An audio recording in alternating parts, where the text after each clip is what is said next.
कारण आज हा जो कार्यक्रम आपण इथे आयोजित केला तर ह्या कार्यक्रमामुळे एक मेंटली रिलॅक्सेशन जे आहे ते पण मिळालं आणि फिजिकली एक्झरसाइज पण झाली.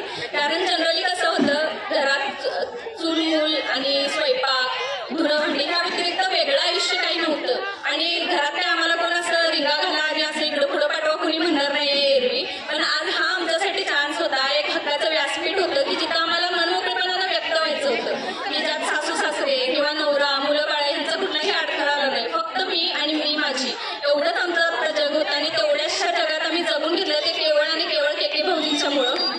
कारण जेव्हा एखादी स्त्री व्यक्त होते तेव्हा ती मनापासून व्यक्त होत असते आणि तिला नेहमी असं तोंड मारा किंवा ह्या वातावरणातून बाहेर पडण्यासाठी एक संधी हवी असते आणि ती आज आम्हाला सगळ्या जणींना आमच्या हनुमान दूत संस्थेच्या वतीनं जो काही कार्यक्रम आयोजित केला सुवर्ण महोत्सवी वर्षाची सांगता जी आहे त्या निमित्तानं आम्ही इन्व्हाइट केलेला आहे आपल्या के भाऊजींना.